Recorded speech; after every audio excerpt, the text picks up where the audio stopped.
interested in doing that. In the beginning of the book, you talked about biofeedback. Is that something that you're interested in, or like you've done before, or? I haven't done before. The character that the painting was based on did. It seems interesting. Have you done it? No.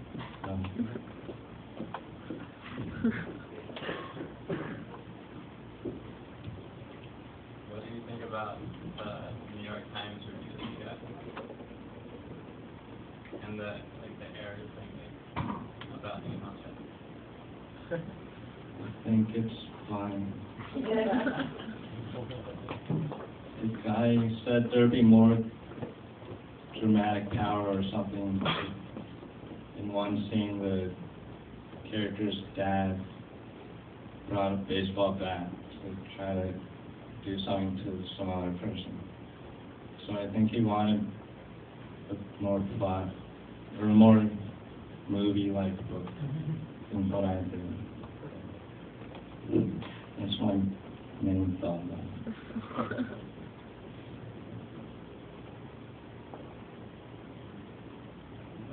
Last question. What are you working on right now? I'm working on, in the past few months, I've published a few non-fiction things on the internet. And then I'm also working on an iPhone app called North American Hamsters. And I also want that to be a book at some point. And I have various other files of stuff that I just work on sometimes. Can you elaborate on the iPhone app? Yeah. It's 60 hamsters, and each hamster, I draw it in Photoshop. And then I describe it, and I have like cooking tips and hunting tips.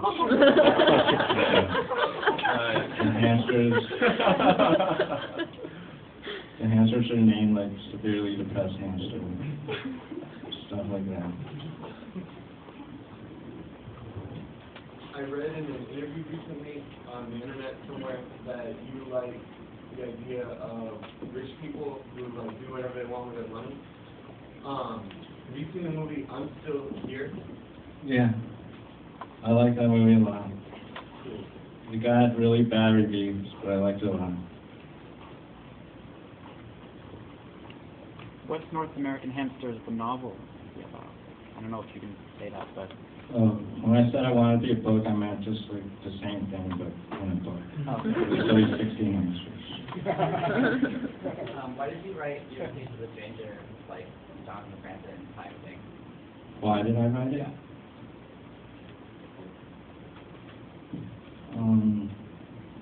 Either me or the editor of The Stranger thought up the idea, and it just seemed really funny.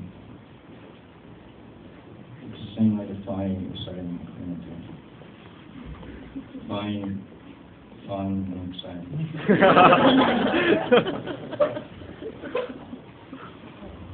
You're a young novelist, and I feel like that's really rare nowadays, and the age of production is definitely, going up. So now the list of what young novelists are is under 40. What do you think about that trend? I didn't notice that trend. I thought it seems like there's a lot of people my age who are publishing more. Well, all right. Sorry. You think that people that started in 40s will be able to connect with the book? As much as what? I think the people who like the same books I like will be able to connect with them just as easily as they could connect with something like Kafka or something. Yeah. But some people,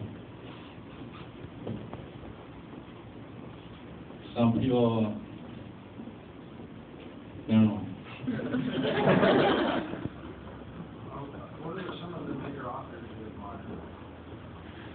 Lori Moore, Joy Williams, Anne B., Lydia Davis, Richard Yates. Matthew Rory, Frederick Buckham.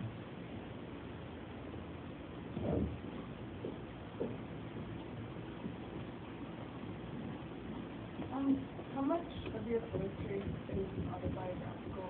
How much of it is just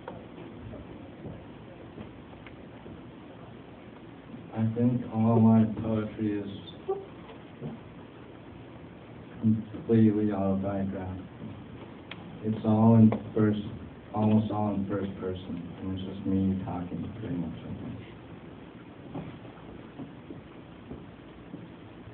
Out of your published work, which one is your favorite? Or which one do you enjoy the most? It just depends on my mood. Okay.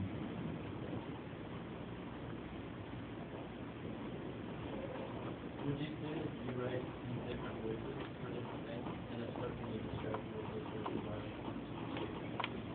Yeah, I have, right now I have like 3 main prose styles. And Richard Yates is like concrete and literal. In my essays I've been publishing, I use quotation marks around words that I would feel uncomfortable using in Richard Yates, and for other reasons. And then my third one is the style in my story collection Bed, which is more like a normal,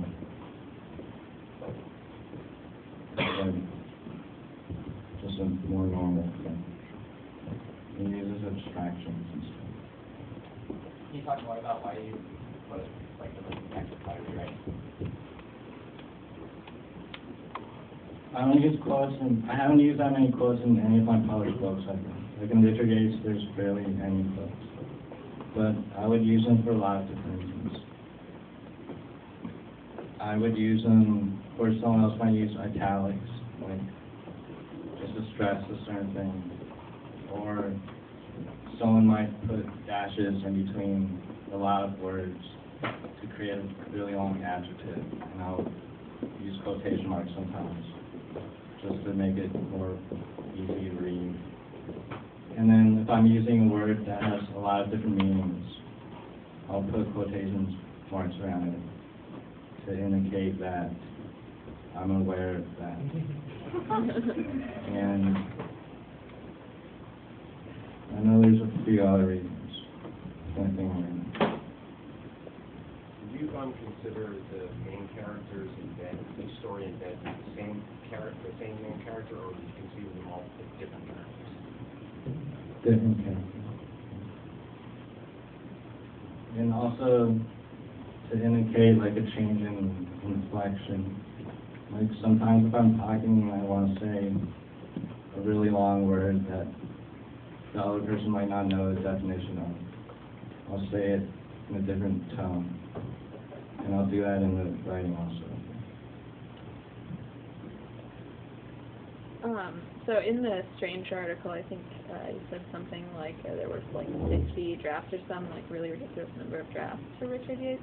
So this is kind of a two-part question. Are you that thorough with drafts, and how do you keep yourself invested in a piece, like rereading it over and over again? I don't think I have drafts, but I work on it almost every day, and each day I just name it the next number. So if you count each of those as drafts, there's probably like 600, 800 drafts or something like that.